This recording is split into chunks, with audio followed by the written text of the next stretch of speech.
I've enjoyed so much of her music. I mean, she makes so much good music. It's undeniable. She's extremely talented. And she has a catalog of songs that can go on for years, and you'll never run out of stuff to play. Music. Just a talented singer, songwriter, producer, actress. She's just bomb. Owner, record label owner. And I wanted to know why.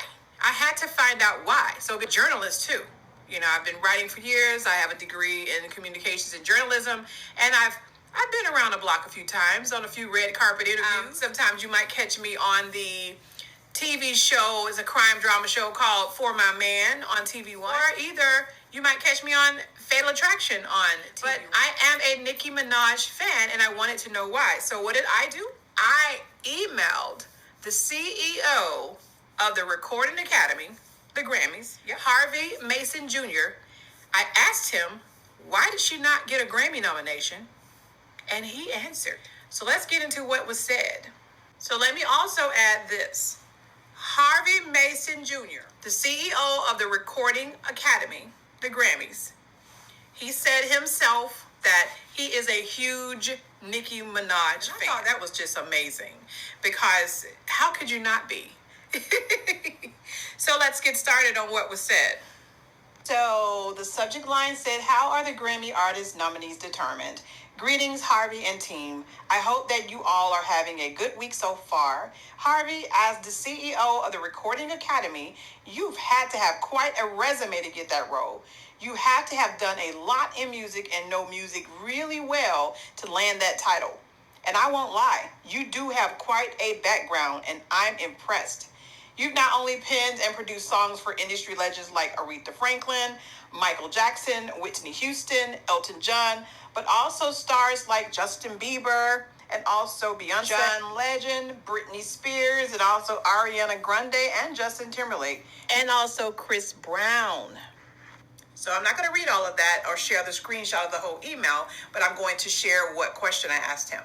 And I said, so Harvey, with all of your background in knowing music really well, I have a genuine question from a real fan of one of the top selling hip hop artists in the world, Nicki Minaj. I'm sure you know, according to Billboard, Pink Friday 2 is the highest selling female rap album of 2023 and also 2024.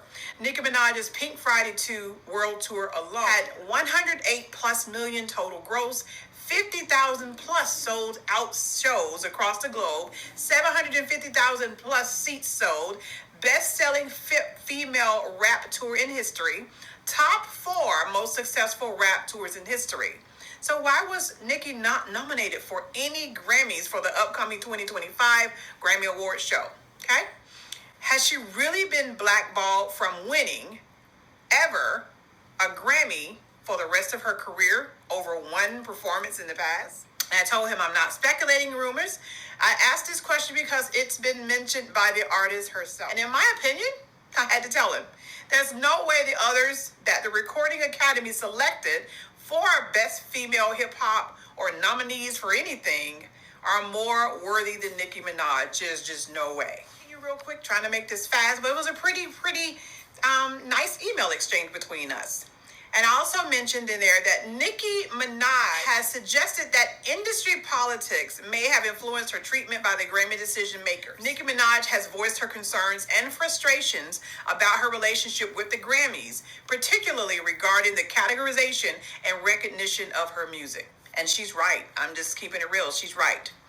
One significant controversy occurred in 2012 when her hit single, Super Bass, was not nominated despite its success. Okay? So Nicki Minaj's case highlights ongoing debates about bias, categorization, and transparency in Grammy selections. And I just wanted to know, I asked him, I said, why do y'all treat her this way? I'd like to know. So, let me see what he says. Oh, he responded, Dear Tinsley, I received your note. Thank you for reaching out. I appreciate you taking the time to share your thoughts and pose these questions. Let me start by saying I'm personally a huge fan of Nicki Minaj and her music. She has created a catalog of music that's amazing, and she is a massive talent. So here was his response. In response to your questions, I want to share some important information. First, Grammy nominations are determined by the Recording Academy's 13,000 voting members. Keep that in mind. Singers, songwriters, producers, composers, engineers, and other working professionals in music. Artists and their teams submit their work for the Grammy consideration, and those 13,000 members cast their votes. The esteemed auditing firm Deloitte oversees the process and counts the votes. In each category, the top 5 finishers, or 8 in our general field categories, become the nominees. He said that's it. That's the whole process. And he said a little bit more than that, and I won't go word for word in this email exchange, but he did tell me that the voters are instructed. The voters, we're talking about the Recording Academy's 13,000 voting members, they are instructed to make their choices based solely on the music. He even mentioned earlier this summer, way before the voting began, he sent a letter urging them to not let any other factors such as race, gender, reputation, label, management team, or anything else cloud their elevation or their evaluation of the music. He also mentioned he'd never heard one voter say a bad word about Nicki, and he said, rest assured, if he did, he wouldn't stand for it. So it seems that Harvey Mason Jr. likes Nicki Minaj, and he seems like a stand-up guy to me. You know, it was just one exchange, but I'm going to tell you, he never pushed me off to any assistant, any third party. He responded directly to me from his email address. And I thought that was impressive. And so we said a lot more than that in the email. I won't read it verbatim, but we even had a moment in the email where we talked about Susan Lucci. I told him Nicki Minaj finally winning a Grammy that she deserves would be very similar to when one of daytime's favorite soap opera stars, Susan Lucci, finally won her first Emmy years ago. It was like not one dry eye in the building. She worked so hard, but she always got overlooked. And so he shared the same excitement about when Susan Lucci won. She used to be on All My Children. Yeah, I'm telling my age. But I went back and I told him, I'm going to leave you with this. I told him, Harvey, you mentioned you have never heard a Recording Academy voting member say a bad word about Nicki Minaj.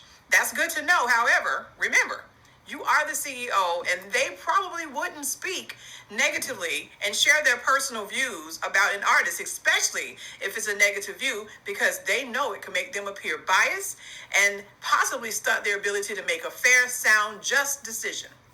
And I told him I know he's far more experienced in the industry than me, but I'm going to recommend this to him. And I said, if I were you, I want to look a little deeper into the Recording Academy's 13,000 voting members and see if many, or maybe a large percent of them, are anti-Nicki. I'm just being honest. Are they anti-Nicki? You got to know who is voting. Who is on these committees voting? Who are these 13,000 voting members? They're producers, they're singers, they're songwriters, they're all of that. Are they legitimate people? I mean, I would love to know. And so I told him that the answers were detailed, and we would hate that anybody would just be on that committee being biased on purpose simply because they have that one opportunity to flex their muscles and they're using it against Nicki Minaj. So he responded, and I thought that was really cool. He said, I hear you, and I will continue to work diligently to ensure our voters are voting fairly and our body is as representative as possible. And he did tell me he was comfortable with me sharing, the way the system works, our conversation here. And he said he hopes that it clears up some misinformation out there. I want to know who those 13,000 voting members are. Who are you? Because ain't no way that by now Nicki Minaj has not won or been nominated several times over the years for a Grammy. Ain't no way. Where are these 13,000 voting members at? I'll wait. You know what this shows me, though, and it makes me smile even harder for Nicki Minaj, because this shows me it's not the Grammys hating her. It's not the CEO hating her. It's not her music. It's some of those people on that 13,000 Recording Academy voting membership squad who's responsible for this for years. That's who it is.